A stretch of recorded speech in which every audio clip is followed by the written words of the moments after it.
name is Matthew Barron. I'm a farmer, truck driver, car collector, father, etc.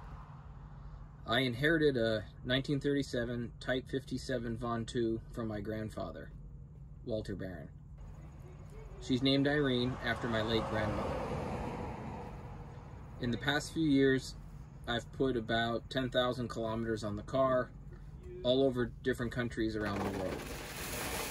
It has been quite an adventure, and one Amadei and I look to continue with our children and ourselves in the future.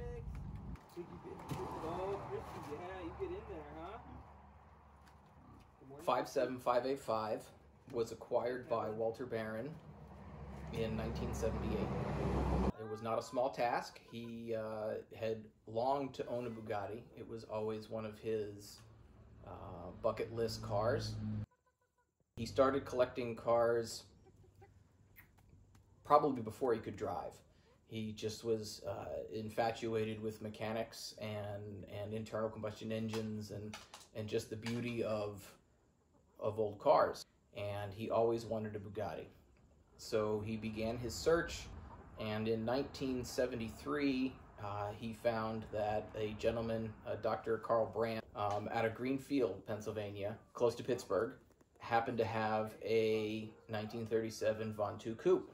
The car had been in the hands of Jean D. Doublier and had been exchanged with his contact, Mr. Greenlee, in the U.S. For sale in the U.S. Dr. Brandt picked the car up from him in the 60s, and he used it as his everyday car for a while until he had some mechanical problems, and he parked it in his barn, and it sat there for a number of years. My grandfather initially contacted Dr. Brandt about acquiring the car, and he was not interested in selling it. There had been numerous conversations and communications from 1973 all the way up through 1978, which after that amount of time, his persistence, Dr. Brandt felt he was worthy to purchase the Bugatti from him. So my grandfather acquired the car in 1978 and began a frame-up restoration at that time. It took a number of years, I believe it was 3 years to get complete, and in 1981 he won national first prize at the Hershey American Automobile Club event.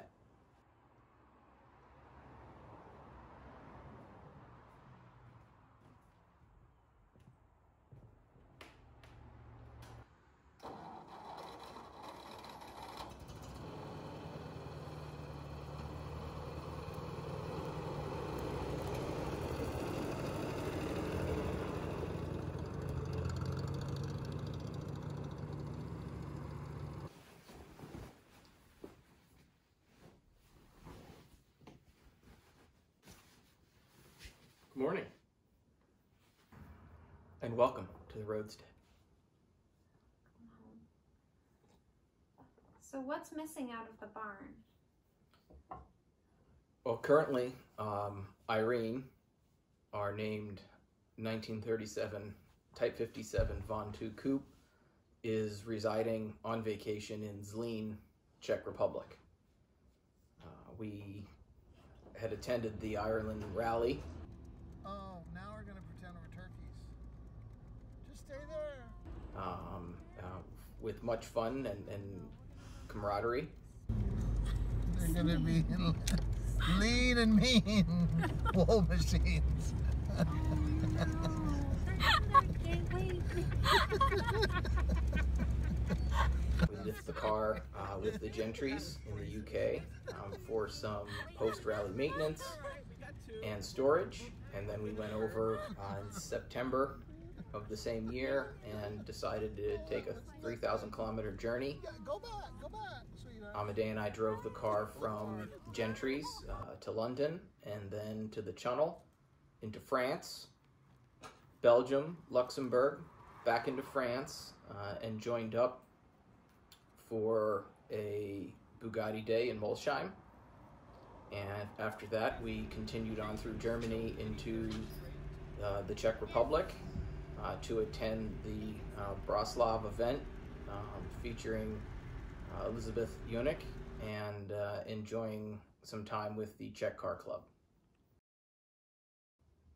How do you feel about maintenance? Maintenance.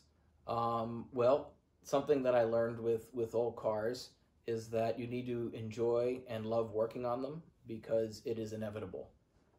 Older cars require a lot more maintenance than more modern cars. However, the good thing is that you can do most of the maintenance yourself. You don't need a computer. You have a few tools and you can handle maintenance on the car.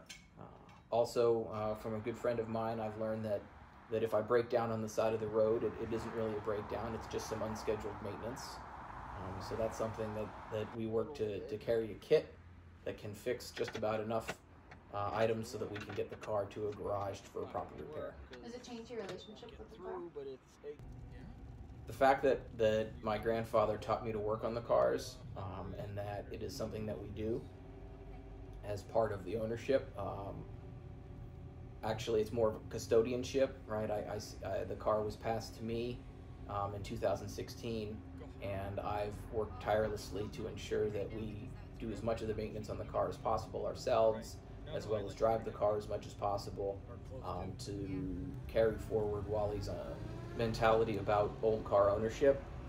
There are two main types of antique car owners. From the way my grandfather explained it to me, there's those that keep them as works of art and take them around for people to enjoy aesthetically, and then there are those who take them out and allow people to enjoy them while they pass them on the highway, which is where my grandfather believed he got all of his votes for shows that he attended with the cars. So we're the latter. We enjoy driving our cars. Cars are meant to be driven. And that's something that we really get out there to enjoy. So the maintenance on the car, pre-show, post-show, during a drive, is just all part of the custodianship, and it continues the relationship between you and the car. My relationship with Wally was one of profound importance in my life. I spent a lot of time with him. My grandmother used to say that we were two peas in a pod. For whatever reason, my genetic makeup, perhaps, that he and I were very similar. We had a lot of the same qualities and interests. I was, out of the children and grandchildren, I was the one that really got the old car itch for whatever reason. And I enjoyed many weekends and weekdays with my grandfather, working on the cars and maintaining them, riding in them, restoring them, etc. And that started from when I could walk until now. And it was one of the most important relationships in my life, growing up outside of my nuclear family. And he and I spent a lot of time doing that stuff together. Acquiring the Bugatti was a big event for my grandfather, and he really enjoyed the cars. He also began a relationship with a lot of people in the Czech Republic, one of whom is renowned to many Bugatti owners, Elizabeth Unick. As we all know, she and her husband were known as the fastest couple in Europe, and she was a racer in the Grand Prix style cars for Bugatti through the 20s and into the 30s. Part of this event was to pick Elizabeth up from JFK Airport in New York in the Von 2 and drive all the way up to Maine where the rally was being hosted. And this was a very exciting moment for him to be able to share this with her.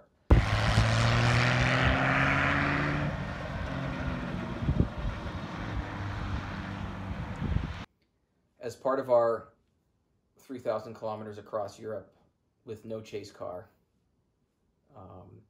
we started out at Prescott for a weekend in the Cotswolds and got to participate in the hill climb.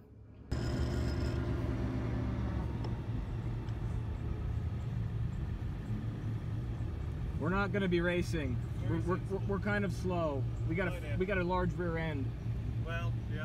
The challenge is you have to beat 35 seconds, the course record anyway. Yeah. I don't know if I'll beat that by the time I get to the bridge. No, that's fair enough. Okay. Enjoy. We're good? All right.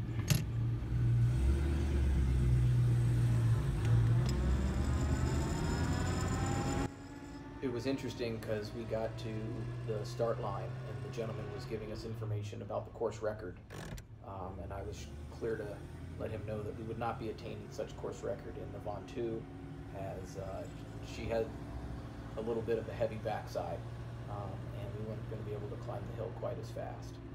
But it was still just incredible to be able to be there at such a historical place and take the climb with the car, just to add just a piece of the provenance to the car in its existing ownership. One of the things I think is very special about these cars is that the provenance is known, right? We have registries that gather this history for the mark and each of the cars, and they keep it alive for existing and future generations, which is really neat. So we know what happened from the car, from the factory through its current owners. Each of the stories, who's owned it, where it's gone, what it's done. It really adds something special, and you don't see that with a lot of other marks, where the history is known, complete history is known about all of the cars that came out of the factory, which is very exciting. And it's kind of one of those, you're not learning about history, you're making it with this specific mark, and being able to be part of that, so that after it gets passed to the next generation, your stories with the car will be in these pages.